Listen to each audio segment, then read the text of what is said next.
Do you ever get to the end of a workday and realize your body has stopped working, but your brain has not?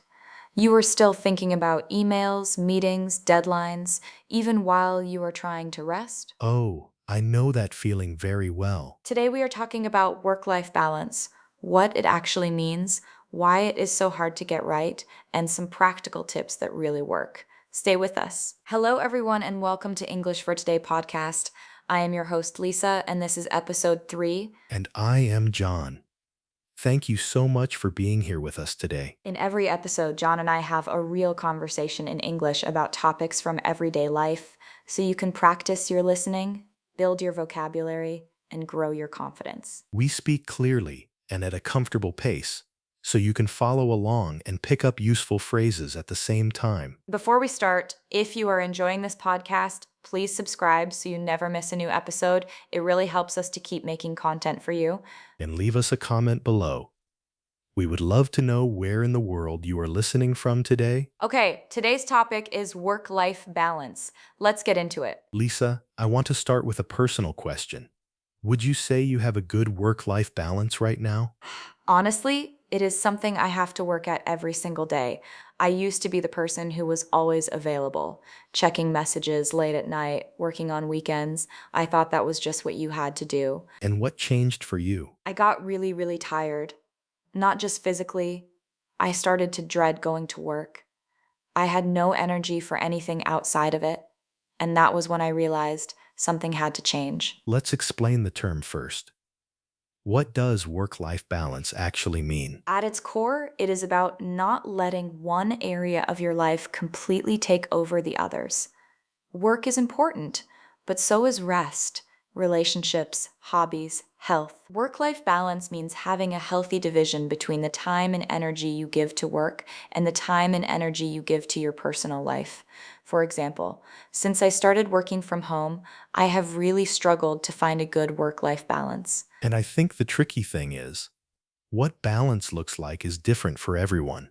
For some people, it means leaving work at exactly 5 o'clock. For others, it is more flexible, but they protect their evenings or their weekends. Exactly. There is no perfect formula, but there are warning signs when things are going wrong. Like what? What are the warning signs? When you are always tired, even after a full night of sleep. When you feel irritated all the time for no clear reason. When things you used to enjoy, hobbies, seeing friends, start to feel like too much effort. These can all be signs of burnout. Burnout. That is such an important word. Let's explain it. To burn out means to become completely exhausted, physically and mentally, from working too hard for too long. It does not happen overnight. It builds up slowly. For example, he burned out after working 80-hour weeks for 6 months straight. And the scary thing about burnout is you often don't see it coming. You think you are fine until suddenly you are not. So what do you do when you start to notice those warning signs? The first thing I had to learn was how to set boundaries. This was really hard for me because I wanted to be seen as helpful, as available, as someone who always gets things done. A lot of people feel that way. What does setting boundaries actually look like in practice? For me, it meant not answering emails after 7 in the evening, telling my colleagues, I am not available on Saturday, and sometimes saying no to extra tasks when I already had too much on my plate. To set boundaries means to decide clearly what you will and will not allow in your life or your work. Good boundaries protect your time, your energy, and your well-being. For example, I set a boundary, no work calls after 6 p.m., no exceptions. And how do people react when you set those kinds of limits? Mostly fine. I think we expect people to be upset, but usually they just adapt. The hard part is getting over your own guilt. That feeling like you are letting people down by protecting yourself. That guilt is so real. I went through that too. But I eventually realized, when I protect my time, I actually show up better at work. More focused, more creative, more patient with everyone. That brings me to something that sounds simple, but is actually really hard. Switching off. Mentally, not just physically. Yes. I can sit on my sofa at home and still have my brain running through my work to-do list. My body has stopped, but my mind has not. To switch off means to stop thinking about work and fully relax your mind. It is not just about closing your laptop, it is about letting go mentally too. For example, I go for a walk after work every day to help me switch off. What helps you switch off, Lisa? I have a little transition ritual. When I finish work, I close my laptop, make a cup of tea, and go outside for 10 minutes. It sounds small, but it sends a signal to my brain. Work is done for today. Rituals are so powerful. For me, it is exercise. The moment I start moving my body, work thoughts start to fade.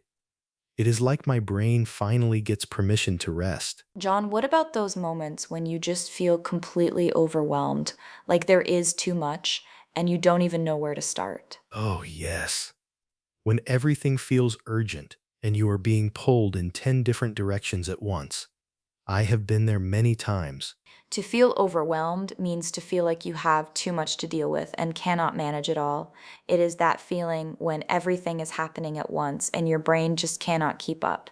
For example, I felt so overwhelmed at work last week that I could not concentrate on anything. When I feel overwhelmed, the worst thing I can do is keep pushing through without stopping. What actually helps me is to pause, write everything down, and pick just one thing to focus on first. Making a list gets it out of your head and onto paper. Suddenly, it feels more manageable. You can see it clearly, and you can tackle it one thing at a time. Something I think people underestimate is how important it is to take time for yourself. Not for work, not for family, not for anyone else, just for you. I used to feel selfish about that, like I should always be productive or doing something for others. And that is exactly the trap. We think resting is selfish, but it is not. It is necessary. You cannot pour from an empty cup, as the saying goes. To take time for yourself means to spend time doing things just for you, things that make you feel good and restore your energy. For example, every Sunday morning, I take time for myself.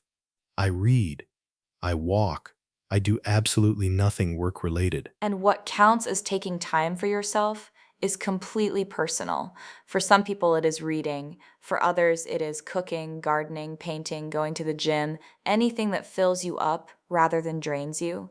Let's talk about recharging.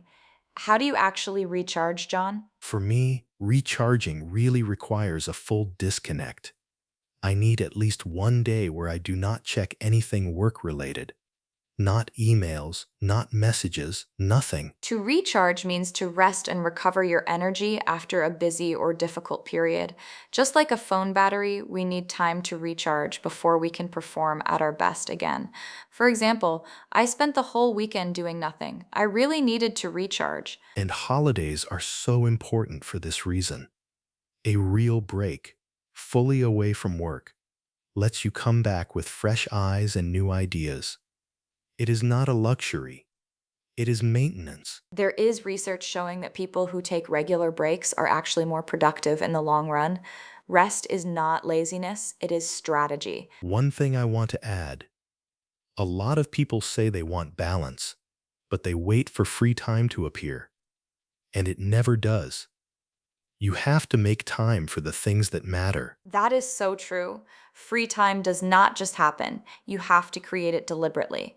If you wait until you are not busy, you will wait forever. To make time for something means to deliberately create space in your schedule for something that is important to you.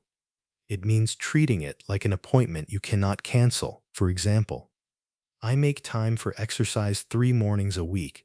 It is in my calendar like any other meeting. I started putting personal things in my calendar. My evening walk, time with friends, quiet reading time. When it is scheduled, it feels real. It is much harder to skip. Exactly. We schedule our work meetings without thinking twice. We should treat our personal time the exact same way. I want to ask you something, John.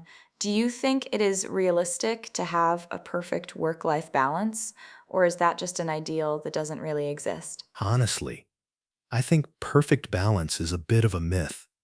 There will always be periods when work demands more. A big project, a deadline, and sometimes life needs more. Family, health, personal challenges. So maybe the goal is not perfect balance, but something more like regular recalibration. You check in with yourself, notice when things are off, and gently adjust. Yes. Think of it less like a scale that must be perfectly level all the time, and more like steering a car. You constantly make small corrections to stay on course. And the key is to notice when you have drifted too far in one direction and bring yourself back, rather than waiting until you completely fall apart. So if someone is listening right now and feels like their work-life balance is completely off, what is your number one piece of advice, Lisa? Pick one thing this week, not 5 things, just one. Maybe it is, I will not check my phone after 9 p.m., or I will go for a walk on my lunch break. One small change, and notice how it makes you feel. Small changes compound. 1 week of one small change can shift your whole relationship with work and rest. And then you build from there. Perfectly said. Okay, let's head into our vocabulary recap. All right, time for the vocabulary recap. Let's go through today's key phrases one more time, slowly and clearly. You heard all of these in the conversation. Hearing them again will help them stick in your memory. Number 1, work-life balance. Work-life balance means having a healthy division between the time and energy you give to work and the time and energy you give to your personal life.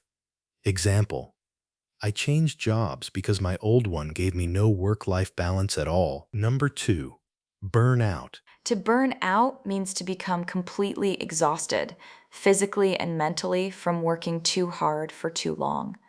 Example, she burned out and needed 3 months off to recover. Number 3, set boundaries. To set boundaries means to decide clearly what you will and will not allow in your life or your work. Example: she set a boundary. No work messages on weekends. No exceptions. Number 4, switch off. To switch off means to stop thinking about work and fully relax your mind. Example, I find it really hard to switch off in the evenings. My brain just keeps going. Number 5, overwhelmed. To feel overwhelmed means to feel like you have too much to deal with and cannot manage it all. Example: starting a new job and moving house at the same time left me completely overwhelmed. Number 6, take time for yourself. To take time for yourself means to spend time doing things just for you, things that make you feel good and restore your energy. Example, he started taking time for himself every morning before work, and it changed everything. Number 7, recharge. To recharge means to rest and recover your energy after a busy or difficult period. Example: we went on a short holiday to recharge before the busy season started. And number 8, make time for. To make time for something means to deliberately create space in your schedule for something that is important to you. Example, no matter how busy I get, I always make time for my family at the weekend. 8 great phrases.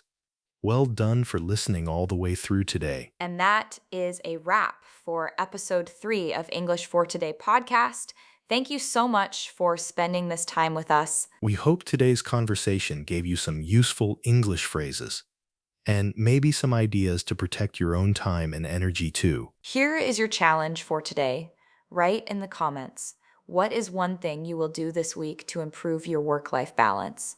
Use one of today's phrases if you can. We read every single comment, and we would love to hear from you. If you enjoyed this episode, please subscribe to English for Today podcast. It is completely free, and it really helps us to grow. And share this episode with someone who needs a reminder to slow down and take care of themselves. Until next time, keep learning, keep growing, and keep speaking English with confidence. I am Lisa, and this has been English for Today podcast. Bye! Bye!